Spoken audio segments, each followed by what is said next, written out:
Adillah pada kami tak bodoh, meski memang kami tak pandai. Tapi kami berjanji akan tetap mengkritik sesuai isi hati. Hei penguasa, ini kami rakyat jelata. Engkau ada untuk siapa? Hei penguasa, ini kami rakyat jelata. Mau sampaikan semua keluh kesah. Bekerjalah dengan hati, pakai empati. Jangan banyak intrik, apalagi bikin taktik.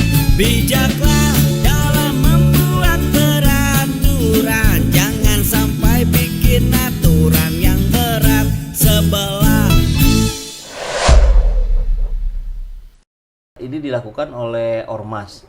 Klien kami melaporkan 4 orang. Penghasutan itu yang dilakukan oleh beberapa orang telah mengakibatkan kegaduhan di tengah-tengah masyarakat. Kami juga telah terjadi perbuatan pidana telah melanggar ketentuan pasal 160 KUHP. Inisial RS, terus RSN, terus RF, satu perempuan, TT. Inisial ini teman-teman sudah familiar lah. Ada dokter, ada pejabat negara, ya. Ada mengaku aktivis, ada mengaku ahli. Tindakan penghasutannya sendiri, ya, melalui lisan, tulisan, ya, sudah kami lampirkan sebagai bukti akibat yang ditimbulkan. Yang sebetulnya kita duga akan dilakukan oleh kuasa hukumnya Pak Jokowi. Nah, ini dalam pandangan Pak Dindin yang bergelut puluhan tahun di dunia hukum, kan janggal ya. Apakah mungkin ini tuh semacam apa ya, test the water gitu, atau ya udah deh, coba dulu deh sama yang lain. Gimana respon rakyat nih, masyarakat kalau berbahaya, ya udah nggak dilanjut gitu. Yang begitu-begitu biasa terjadi atau? Ya, memang saya juga agak terus terang, bukan aneh ya lah ya. Saya ini kan juga sering dulu menangani kasus-kasus yang seperti ini. Kalau sudah ditujuk menjadi apa kuasa hukum, ya ada konsekuensi dan kewajiban untuk melakukan apa saja memang sebagai tugas advokat, di antaranya yaitu mengadukan itu atas nama klien misalnya, ya kan, kan ada kuasanya nanti. Ya kenapa ini dilakukan gitu? Kenapa mesti ini melipir ke grup lain? Apa jadi gini ya, kalau saya sebagai advokat bisa aja ya menganalisis apa ini lebih bukan kepada test water, tapi lebih kepada apa ini untuk coba-coba dulu, kalau gagal nggak malu lah gitu, nggak malu-malu amat gitu, karena saya bukan yang melaporkan gitu. Nah jadinya kan analisisnya bisa begitu. Ya maaf nih pada sesama rekan pengacara ya, hal-hal begini ini harusnya diperhitungkan dengan baik ya. Karena bisa menimbulkan sebuah analisis yang liar. Sebut saja analisa saya juga analisis yang liar ya.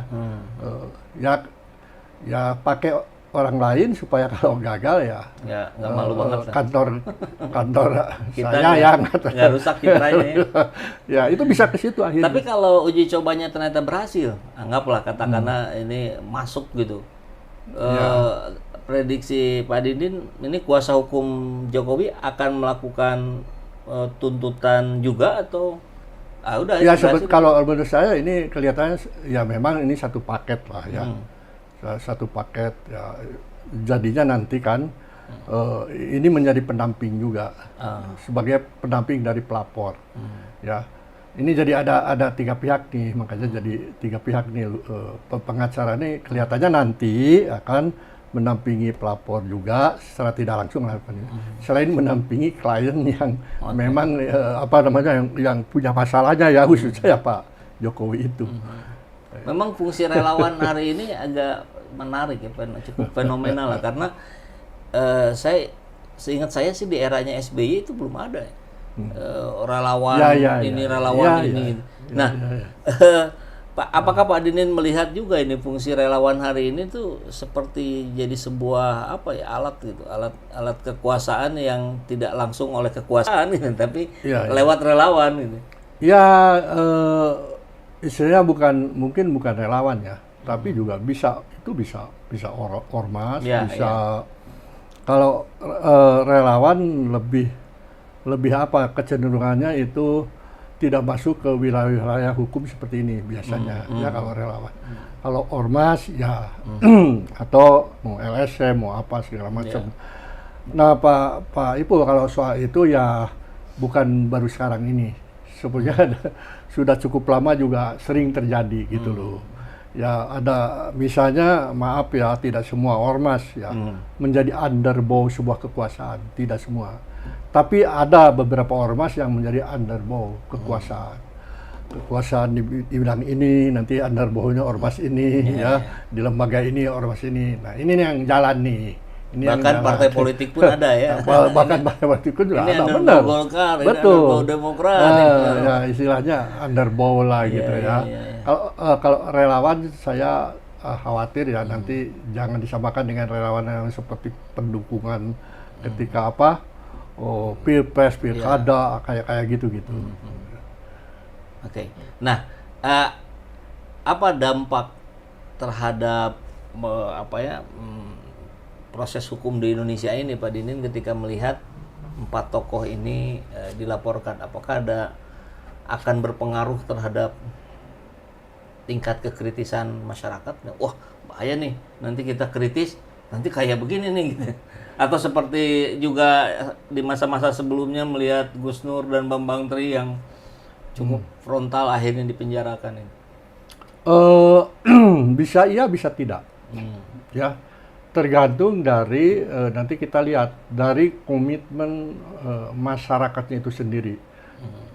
Khususnya masyarakat yang satu frekuensi dengan 4 tokoh ini ya. Nah, kalau masyarakat yang satu frekuensi itu memang punya komitmen kuat, ya ini tidak akan punya dampak. Dan ini bisa malah meningkatkan ini. Contohnya ketika Bambang Tri dan Gus Nur, ya orang menyebut itu dikriminalisasi lah ya, seperti itu. Karena sebetulnya pasal yang akhirnya diterapkan itu jauh dari semula dari konteks ijazah palsu. Nah, apakah menjadi berhenti? Kan tidak. Dari situ kan muncul benih-benih perlawanan lagi. Dalam tanda kutip maksud perlawanan ini kepenasaranan. Sebetulnya kepenasaran ini tambah kesini tambah ramai kan, tambah dibantah, tambah banyak masalah. Jadinya jadi kepenasarannya tambah meningkat kan. Ini benar gak nih palsu atau asli kan itu sebetulnya. Ini tergantung, nanti kita lihat tergantung. Bisa iya, bisa tidak. Oke. Ya. Nah, tapi barangkali pada pihak-pihak terkait, apakah Pak Dinin mungkin ada saran, masukan pihak terkait, ya katakanlah Pak Jokowinya, kemudian ormas itu, dan termasuk keempat tokoh yang di... Ya, saya nggak bisa memberi masukan yang artinya terlalu dalam ya karena ini sudah hukum gitu ya, karena ini sudah masuk ke ranah hukum. Ya, artinya kalau sudah masuk ke ranah hukum ya gimana ya ini. Atau apalagi ini bagian dari nanti yang akan menjadi pengacara pembela. Enggak ya? Insya Allah saya lebih ke sekarang saya juga lebih pada konsultan hukumnya. Maksudnya di dunia konsultan hukum, bukan tidak turun sebagai ya udah agak lama ya. Nah, tapi kalau sudah masuk ke ranah hukum begini, memang tidak mudah, Pak Ipul, untuk ayo cobalah lakukan tabayun yang benar lah gitu ya, lakukan sesuatu yang kita sama-sama ya fair ya dengan baik supaya tadi tidak gaduh gitu segala macam. Ya itu tidak mudah.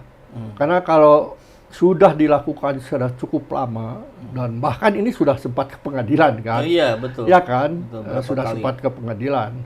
Makanya saya juga agak bingung ketika ini pernah beberapa kali ke pengadilan, gagal, dan itu gagalnya dalam pengertian di NO, Need on File, artinya tidak diterima, belum masuk ke materi. Padahal kalau mau niat lebih cepat selesai, tidak gaduh. Nah, proses hukum ini kan bisa dimanfaatkan oleh Pak Jokowi untuk memperlihatkan apa namanya ijazahnya. Kan sebetulnya kenapa sih?